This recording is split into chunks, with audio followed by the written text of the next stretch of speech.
Hey, what's going on guys? SkyfuryDX here. Welcome back. Thanks for joining me for another Dokkan battle video. And thank you to all of the additional subscribers. I've got so many new subscribers in the last couple of days. It's been crazy. Almost actually picked up 100 new subscribers this month. So be at 250 before I know it. Guys, somebody's asked me to make a bit of a tier list or rank the difficulty rating of all of the gods from the god event. So that's what I'm going to be doing today. So yeah, let's kick this off. Okay, so I think that this is the best way that I can really go about doing this. I've got ranked on the left here from tough to on the right is really tough, and I'm going to have like a upper and a lower echelon of gods. So every single god on this tier up the top here will be more powerful, or in my idea, more difficult to beat in the god event than any of the gods that are going to be below this line here. Okay, so I'm actually going to start off from the most challenging gods and work my way down to the most easiest. Okay, so in the number one slot of the most difficult gods is Belmod.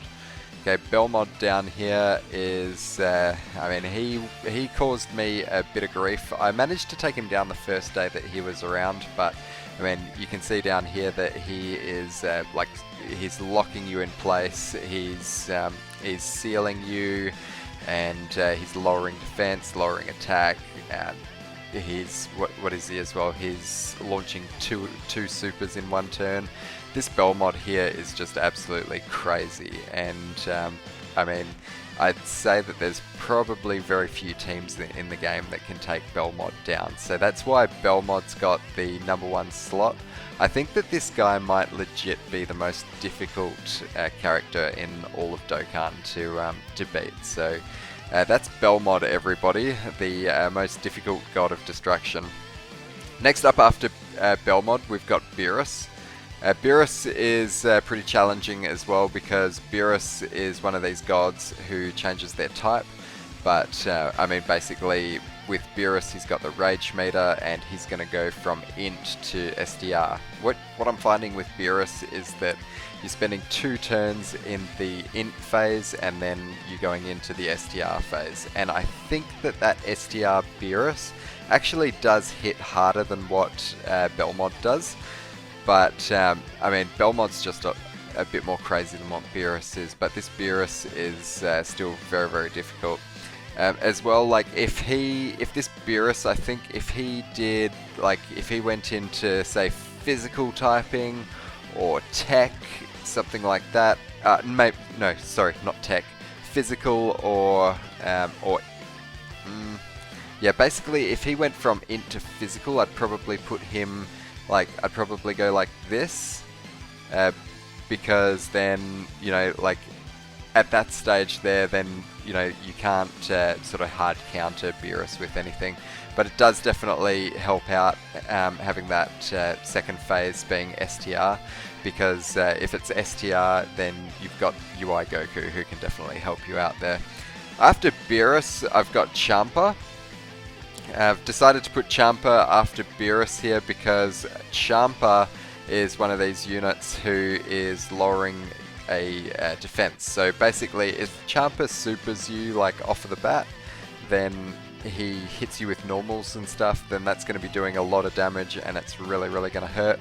I found Champa to be sort of in the top echelon of difficulty, so I've just thought, you know, it's going to be a pretty good spot just to put him beside that Beerus there.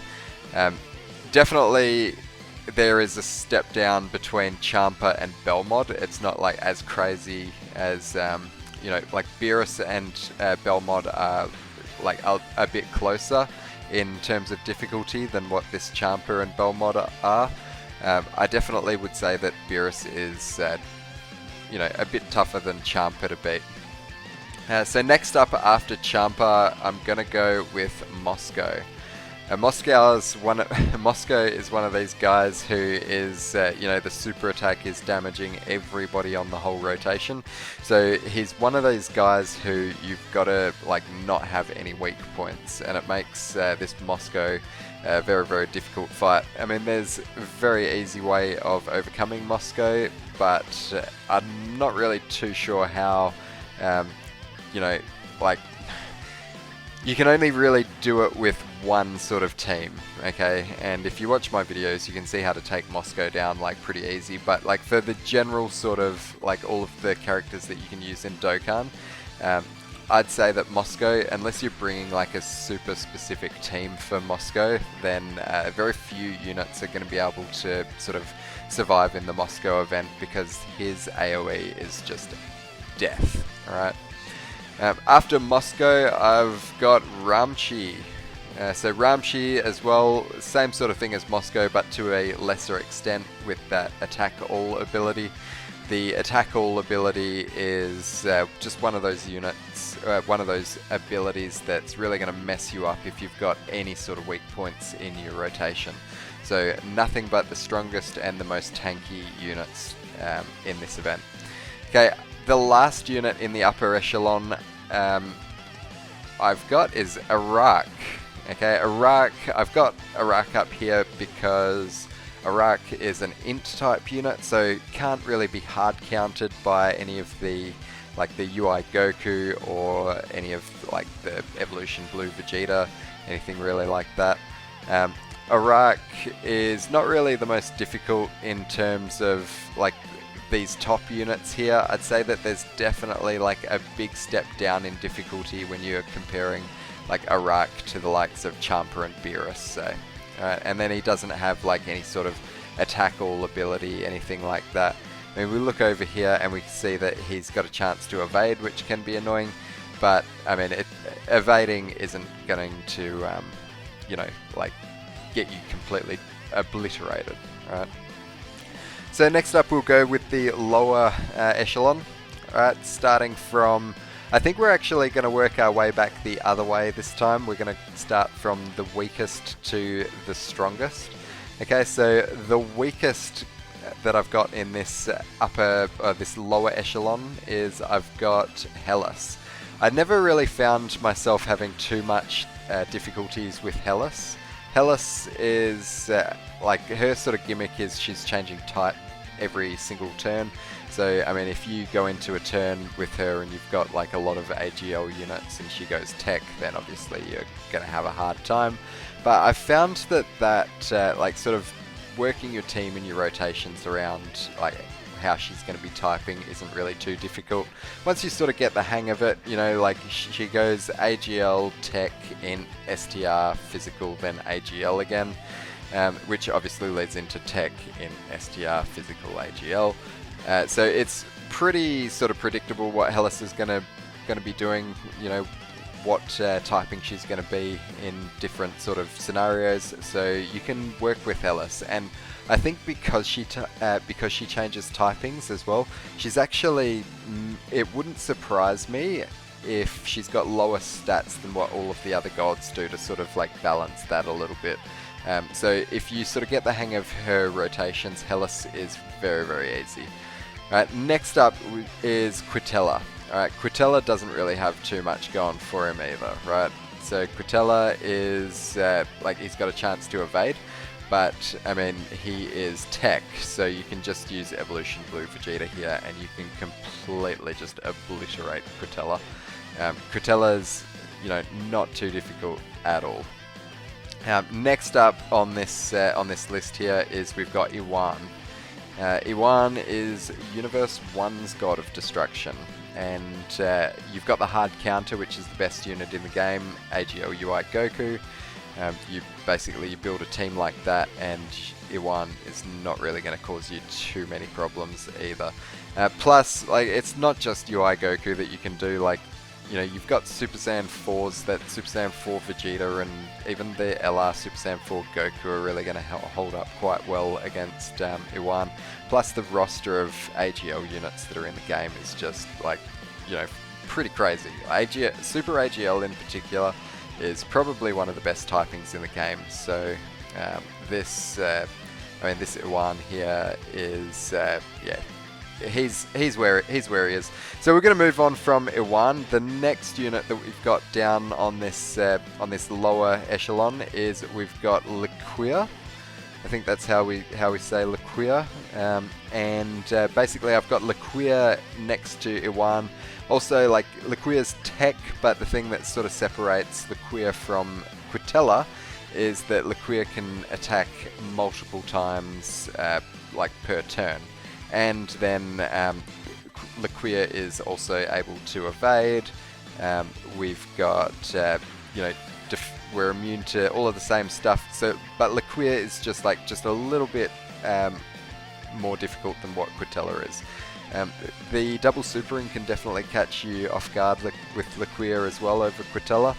And I mean, I just find that with Laquia, you could probably look. I probably am just gonna do this on the fly and just sort of reverse these around a little bit, just because of how much better UI Goku is than Evolution Blue Vegeta. I mean, that's not to discredit Evolution Blue Vegeta, but I think that the hard counter from STR UI Goku on, like, this guy here would...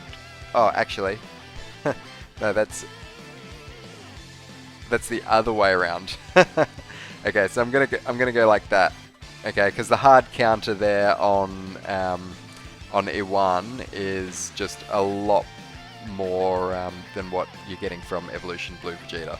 Alright, so UI Goku is just absolutely annihilating this dude right here, and then Evolution Blue Vegeta on these two. Next up on this list here is Sidra. So we'll just basically place Sidra and Geen just like so. So basically Sidra I didn't really find challenging at all. Sidra was one of these fights that I kind of just walked into it and just casually got the no item there. Didn't even really have to try too hard for that or really take risks, anything like that. You using like a Super STR team in here, that's really going to be good.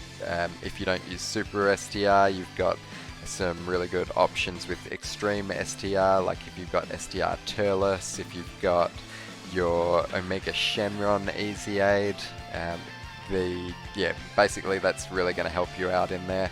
And then Geen in that last slot down there as well. Like Geen's just like an int type unit who is pretty strong. You know, Geen is doesn't really have like too many sort of gimmicks. He can evade and that's sort of about it. But just because he's int, he's not really able to get hard countered by like Evolution Blue Vegeta and UI Goku. So guys, that's basically, I'd say that's how I'd rate this. And I know we've got this STR unit up here, which is Ramchi, and I don't have Ramchi down here with like Iraq or anything like that. Iraq, Iwan, or whatever this fat little hairy dude's name is. Just because this guy right here, like the attack all ability, I mean, it's gonna get you if you're not sort of prepared for that, and you know, it just makes like Ramchi in like just a bit of a different league than everybody else down here. So like I would say like this is probably, yeah, this is legit like my order, how I would put stuff. Yeah, so I would say that this is like my order. This is how I would put all of the Gods of Destruction in terms of tough to really tough. So everybody up here is more tough than what we've got down here, and then we've got the most tough out of whatever on the right. Okay, I'm pretty sure everybody understands how it's worked. You've watched the whole video. Alright guys, thanks guys for watching, and I'll see you on the next one. Peace.